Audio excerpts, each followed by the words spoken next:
ये कहानी त्रिया चरित्र के बारे में है, जिसे सुनकर आप अपने जीवन में कभी धोखा नहीं खाएंगे। बहुत समय पहले की बात है। एक राज्य में एक राजा था। उसका एक बेटा था जो दिखने में बहुत सुंदर था। राजकुमार की उम्र 14 साल थी जब उसकी शादी हुई। राजा बूढ़ा हो गया था, इसलिए उसने राजकुमार को राजा बनाने का फैसला किया। राजकुमार की पहले ही 7 शादियां हो चुकी थी। राजा बनने के बाद भी राजकुमार हर दिन पढ़ाई के लिए गुरुकुल जाता था। एक दिन जब राजकुमार गुरुकुल जा रहा था तो उसे रास्ते में एक पनिहारिन मिली। पनिहारिन बहुत सुंदर थी। उसने राजकुमार से पूछा, हे राजा, आप रोज कहां जाते हैं? राजकुमार ने कहा, मैं रोज विद्या सीखने अपने गुरु के पास जाता हूं। पनिहारिन ने कहा, यह तो अच्छी बात है, लेकिन क्या आपने त्रिया चरित्र पढ़ा है? राजकुमार ने कहा कि उसने ये कभी नहीं पढ़ा। तब पनिहारिन ने उससे कहा कि वो त्रिया चरित्र जरूर पढ़े और अपने गुरु से इसके बारे में पूछे। राजकुमार ने कहा कि वो आज ही जाकर अपने गुरु से पूछेगा। पनिहारिन की बात सुनकर राजकुमार गुस्से में अपने गुरु के पास गया। उसकी आंखें लाल थी। उसने गुरु से पूछा, गुरुदेव, आपने मुझे त्रिया चरित्र क्यों नहीं पढ़ाया? आपने ये बात मुझसे क्यों छिपाई? गुरु ने कहा, बेटा, तुम त्रिया चरित्र नहीं पढ़ पाओगे क्योंकि इसे पढ़ना खतरे से खाली नहीं होता है और इसमें तुम्हारी जान भी जा सकती है। राजकुमार ने कहा, गुरुदेव, आप इसकी चिंता न करें, मैं खुद इस राज्य का राजा हूं। राजकुमार की जिद सुनकर गुरु मान गए और उसे त्रिया चरित्र पढ़ाने लगे। राजकुमार को त्रिया चरित्र पढ़ते पढ़ते 1 साल लग गया। 1 साल बाद गुरु ने कहा, बेटा, अब तुम्हारी पढ़ाई पूरी हो चुकी है। अब तुम घर जा सकते हो और आज से अपने राज्य को चला सकते हो। अब तुम्हें यहां आने की कोई जरूरत नहीं है।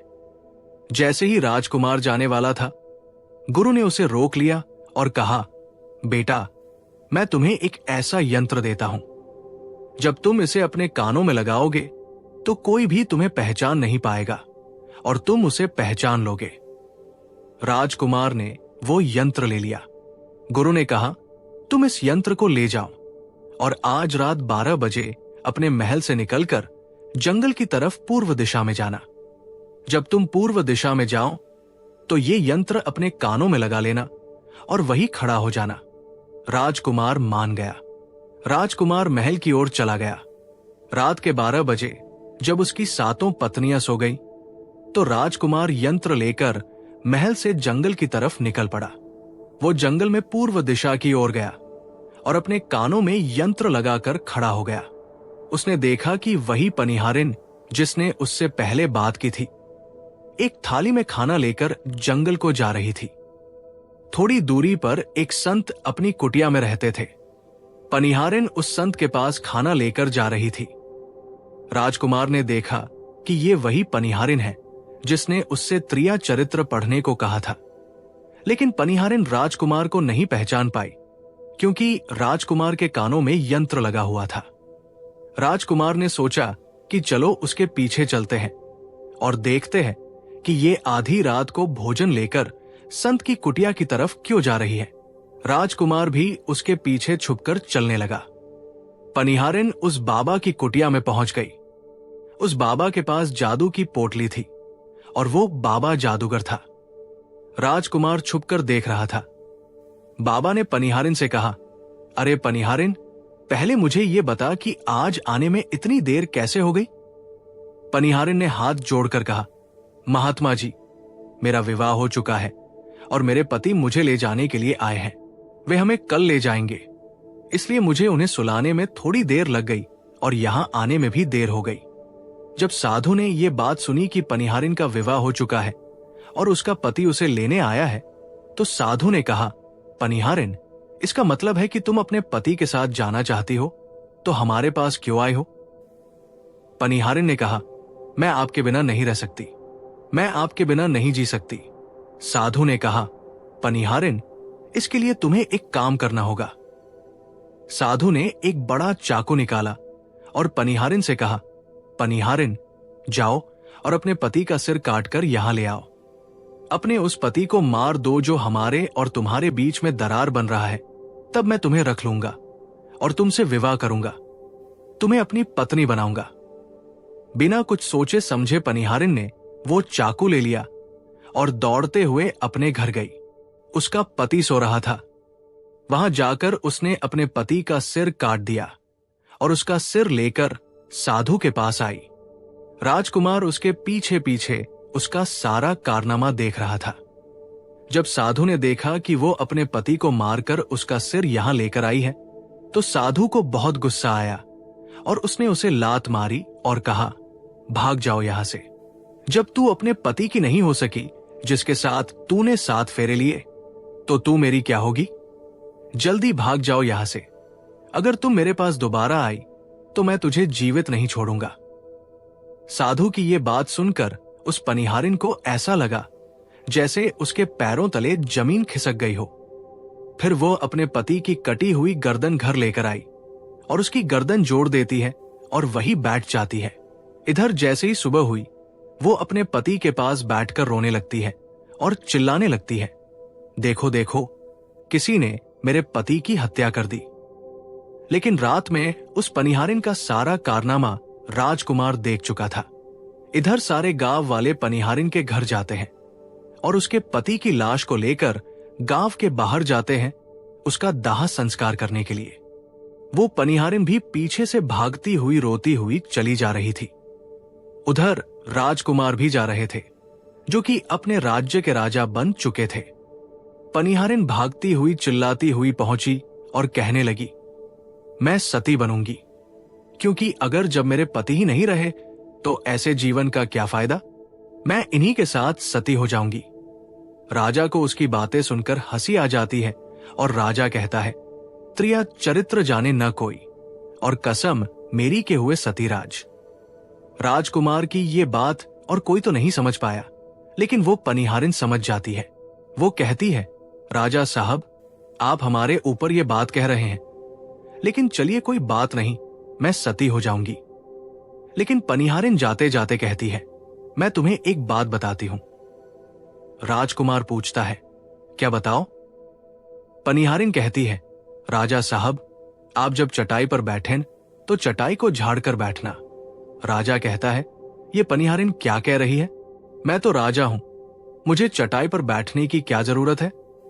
पनिहारिन कहती है, नहीं, जब भी तुम्हें कोई जरूरत आए चटाई पर बैठने की, तो तुम चटाई को झाड़ कर बैठना। राजकुमार कहता है, चलो ठीक है, अगर तुम कह रही हो तो मैं ऐसा ही करूंगा। और ये कहने के बाद वो अपने पति के साथ सती हो जाती है। राजकुमार उनका अंतिम संस्कार करवा कर अपने घर आ जाते हैं। इसी तरीके से पूरा दिन बीता। उधर जब दूसरी रात आई तो अपने गुरु के कहने के अनुसार उसने वही यंत्र कान में लगाया और पूर्व दिशा की ओर उसी स्थान पर जाकर खड़ा हो गया जहां पर पिछली रात खड़ा हुआ था। दूसरी रात को राजकुमार ने क्या देखा? अपनी 7 पत्नियों को भोजन की थाली अपने अपने हाथों में लेकर उसी साधु की कुटिया की तरफ जा रही थी। जैसे ही राजा ने अपनी 7 पत्नियों को उस साधु की कुटिया की तरफ जाते हुए देखा, राजकुमार के पैरों तले जमीन खिसक गई। वो अपने मन में सोचने लगा कि ये क्या चक्कर है। तभी उनमें से एक रानी राजकुमार को देख लेती है, लेकिन रानियों ने अपने पति राजकुमार को नहीं पहचान पाया, क्योंकि राजकुमार अपने कानों में यंत्र लगाए हुए था। यंत्र लगाने की वजह से राजा को कोई पहचान नहीं पाता था। उनमें से एक रानी कहती है कि ये लड़का इतनी रात को यहां क्यों खड़ा है? तब रानियों ने उस लड़के को अपनी तरफ बुलाया और कहा, कृपया आप हमारी सहायता करें, इस सामान को उस कुटिया तक ले चलो। बिना कुछ सोचे समझे राजकुमार ने वो थाली अपने हाथों में ले ली और अपनी रानियों के साथ कुटिया तक जाने लगा। जब 7 रानियां और राजकुमार उस साधु की कुटिया में पहुंचते हैं तो राजकुमार कुछ भी नहीं बोल रहा था, क्योंकि राजकुमार देखना चाहता था कि उनके प्यार में ऐसी क्या कमी है जो उसकी 7 रानियां इस साधु के पास आती है, और इस साधु के पास ऐसा क्या है जो उसकी 7 रानियां यहां रही है। राजकुमार छुपकर ये सब जानना चाहता था। इधर जब वो 7 रानियां राजकुमार को लेकर साधु के पास पहुंची तो महात्मा राजकुमार को देखकर कहता है, ये कौन है? तो सातों रानियां कहती हैं, महात्मा जी, ये बालक हमें रास्ते में मिला, इसने हमारी सहायता की तो हम इसे अपने साथ लेकर आ गए। रानी कहती है, एक काम करते हैं, इसे आज रात यही रहने देते हैं, कल सुबह होते ही ये चला जाएगा। उस साधु उनकी बातों को मान लेता है। वो साधु अपने शिष्य को बुलाता है और उससे कहता है, आज रात के लिए इस बालक के रुकने की व्यवस्था कर दो। वो शिष्य राजकुमार को लेकर एक कमरे में जाता है। उस कमरे में एक चटाई बिछी हुई थी। शिष्य कहता है, देख भाई, आज तुझे चटाई पर सोना पड़ेगा। वो शिष्य राजकुमार को इतना कहकर वहां से चला जाता है। राजकुमार उस कमरे में अकेला पड़ जाता है। वो अपने मन में सोचता है कि आज तो नौबत आ ही गई चटाई पर सोने की। चलो कोई बात नहीं, आज की रात हम चटाई पर ही गुजार लेंगे। राजकुमार जैसे ही चटाई पर बैठने ही वाला था, उसे पनिहारिन की बात याद आ गई। वो सोचने लगा कि पनिहारिन ने मुझसे कहा था कि जब भी तुम्हें चटाई पर बैठने की जरूरत आए, तुम चटाई को जरूर झाड़ लेना। चलो आज पहले झाड़ ही लेते हैं, हो सकता है इसका कोई राज हो। जैसे ही राजा ने चटाई उठाई तो उसने क्या देखा? उसने देखा कि एक बहुत बड़ा भयानक कुआं है। जब उस कुएं को देखा तो राजा के होश उड़ गए। राजा उस कुएं के अंदर झांककर देखता है। राजा को अंदर बहुत सारे कैदी दिखाई देते हैं, जिन्हें उस साधु ने अंदर कैद करके रखा था। उन कैदियों में से एक आदमी ने राजकुमार को पहचान लिया। उसने राजकुमार से कहा, राजकुमार, आप यहां कैसे आ गए?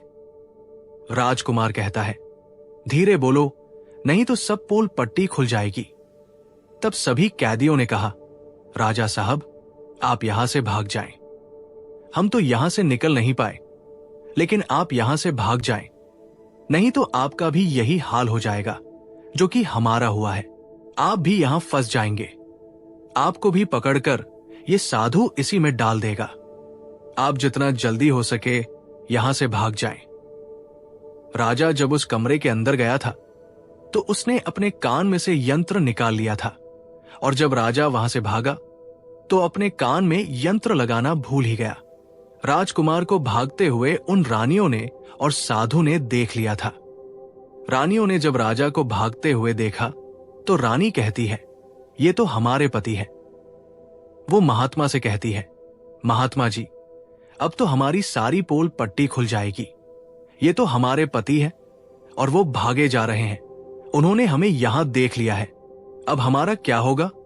और साधु कहता है, तुम यहां क्या देख रही हो? जल्दी जाओ और अपने पति को पकड़ कर लाना। तो रानियां राजकुमार को पकड़ने के लिए दौड़ी दौड़ी जाती है, लेकिन वो राजकुमार जो राजा था इतना तेज था कि वो अपने महल जा पहुंचा। घबराई रानियों के तो होश उड़ गए। फिर वे वापस उसी बाबा के पास आती है और बाबा से कहती है, महाराज, अब तो हमारे पति हमें जीवित नहीं छोड़ेंगे। हम जैसे ही घर जाएंगे वो हमारी जान ले लेंगे। महात्मा, आप हमें बचा लीजिए, इसका कोई उपाय कीजिए।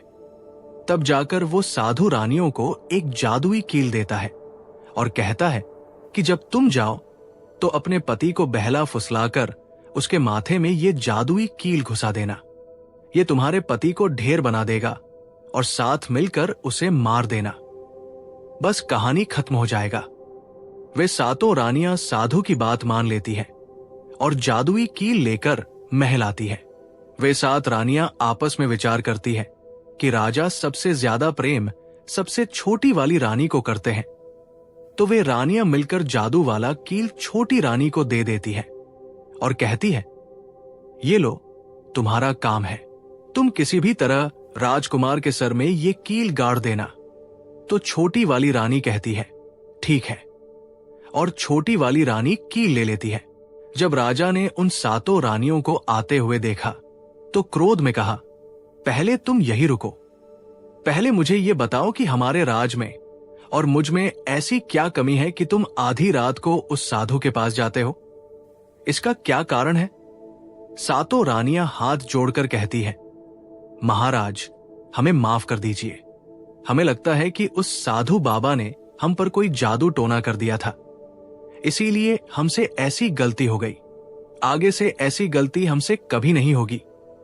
छोटी रानी की ऐसी बातें सुनकर राजा उनकी बातों को मान लेता है, क्योंकि वो राजा छोटी रानी से बहुत प्रेम करता था।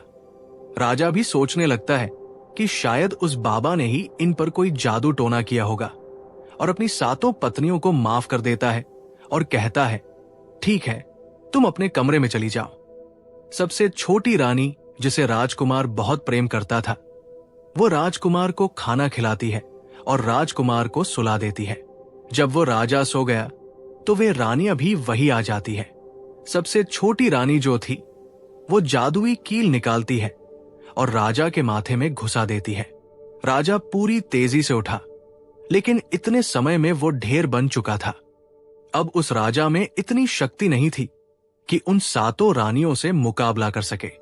वे सातों रानियां उस राजा को पकड़ने लगी।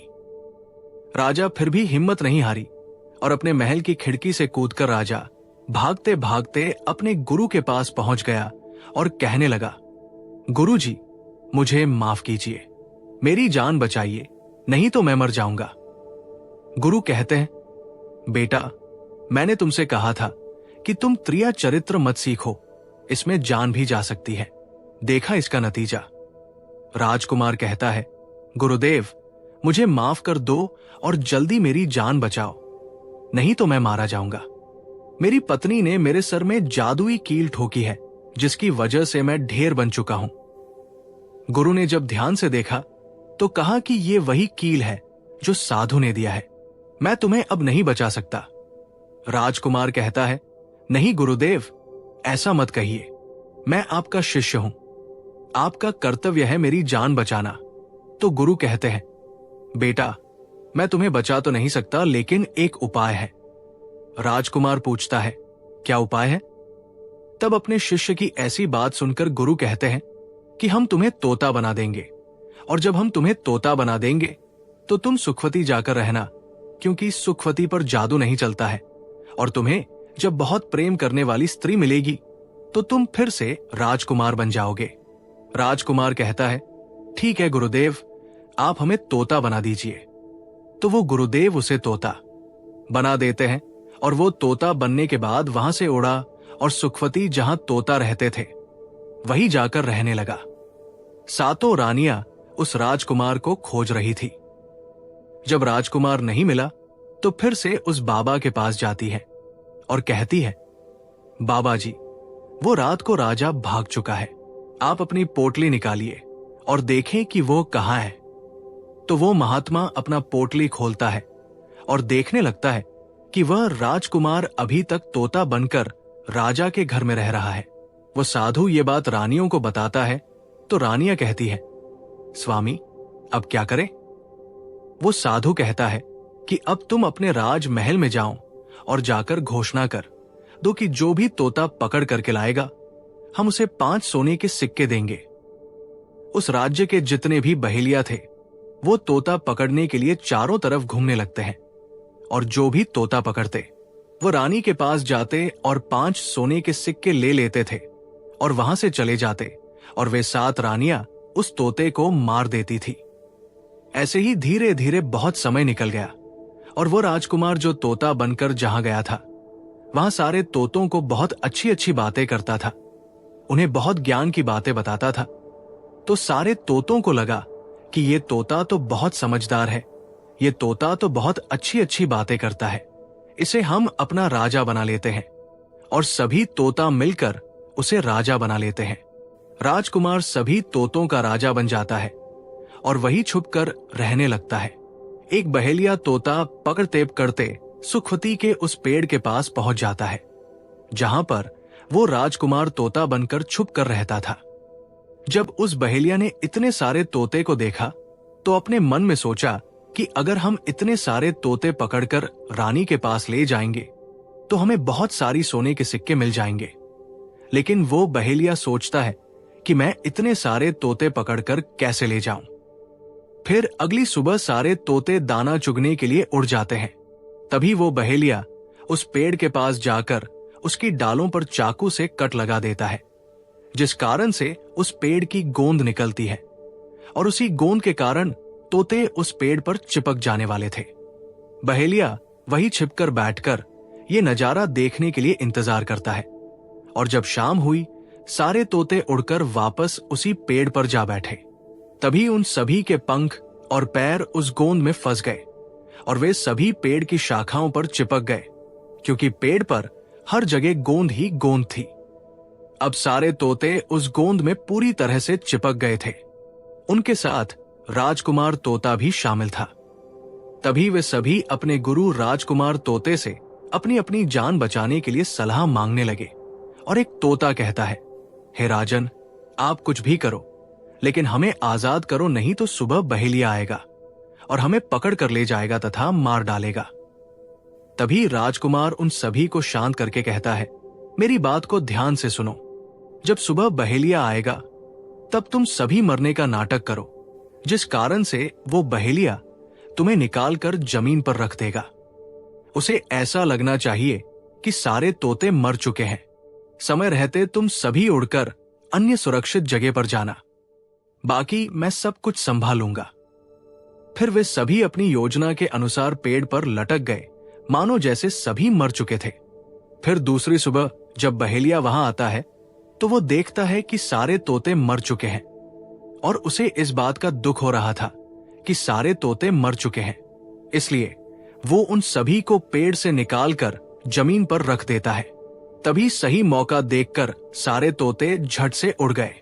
वहीं दूसरी तरफ उसने देखा कि जो राजकुमार था, जो तोता बना हुआ था, वो वहीं पर रह गया, और नीचे जितने भी तोते थे वो सभी उड़कर भाग गए।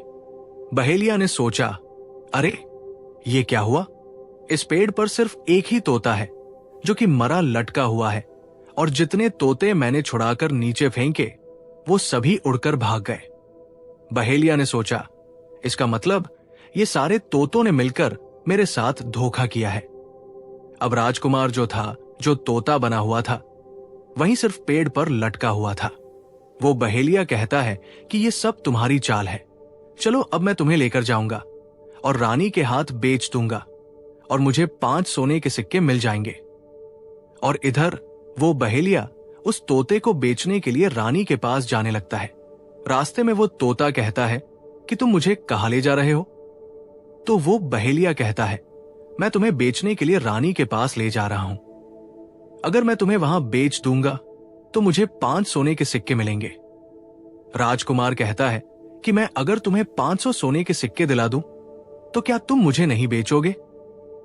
बहेलिया कहता है, तुम मुझे 50,000 सोने के सिक्के कैसे दिलाओगे? तोता कहता है कि राजा के सुखवती बाजार में ही बेचो, मूल्य मैं स्वयं बताऊंगा।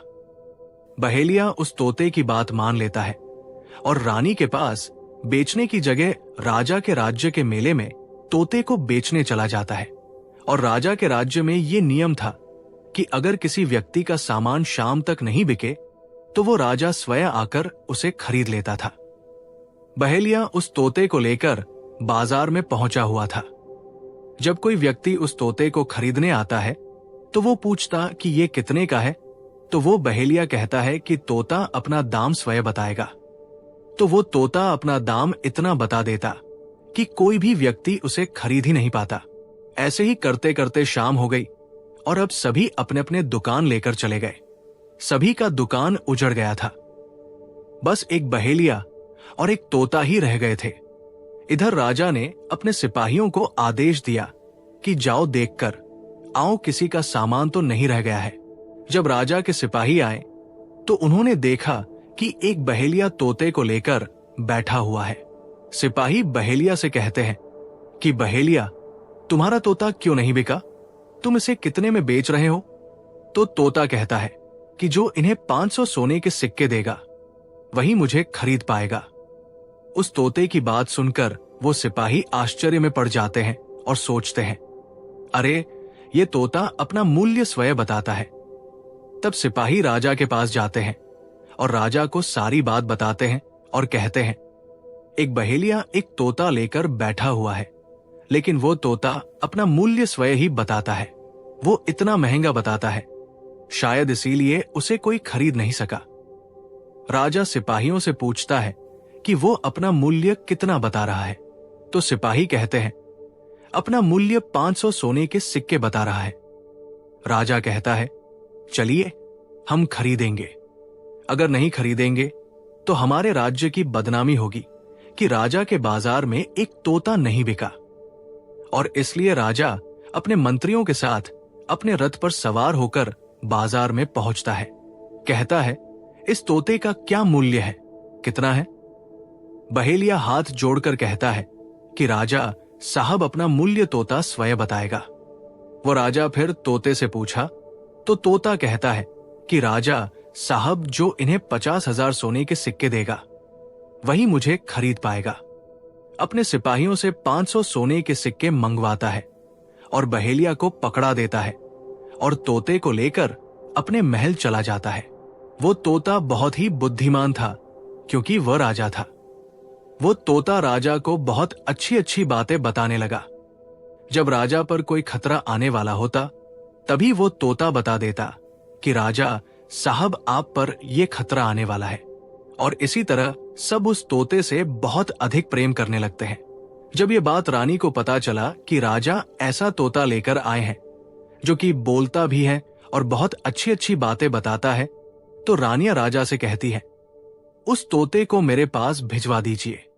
हम भी उस तोते को देखना चाहते हैं, हम उस तोते से बातें करना चाहते हैं। राजा अपने मंत्रियों से कहकर वो तोता रानियों के पास भिजवा देता है। रानी उस तोते से बातें करके बहुत खुश हो जाती है। रानी भी तोते से बहुत प्रेम करने लगती है और कहती है कि वाह रे तोता, इसीलिए तुझे राजा साहिब ने 50,000 सोने के सिक्के देकर खरीदा है। राजा की एक पुत्री थी जो कि बड़ी सुंदर थी। रानी अपनी पुत्री से कहती है कि आज से तुम ही इस तोते का ध्यान रखो और कल तुम इसे अच्छे से धोकर नहला देना।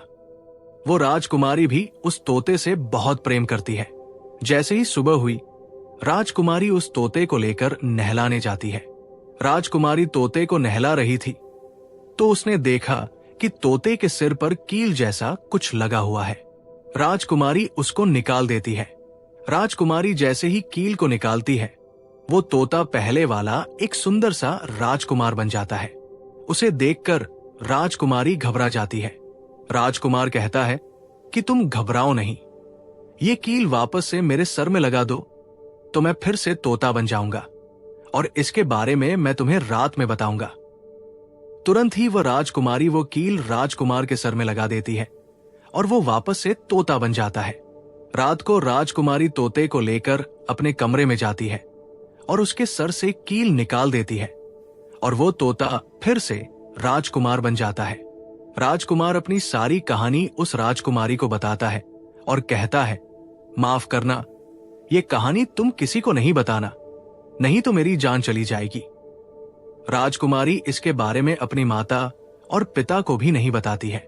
दिन भर वो तोता रहता है और रात को राजकुमारी उस तोते को अपने कमरे में ले जाती और उसके माथे से कील निकाल देती और वह राजकुमार बन जाता है। और रात में वह दोनों साथ में ही रहते हैं और ऐसे ही धीरे धीरे समय निकलता गया। राजकुमारी को राजकुमार से प्रेम हो जाता है। इधर क्या हुआ, जो राजकुमार की पत्नियां थी वो बहुत सारे तोते मरवा देती है, लेकिन जो राजकुमार तोता बना हुआ था वो उन्हें नहीं मिलता है और वे उसी साधु के पास जाती है और कहती है कि हे महात्मा, हमारे पति तो अभी तक हमें नहीं मिले, हम अब क्या करें, उन्हें कैसे मारें?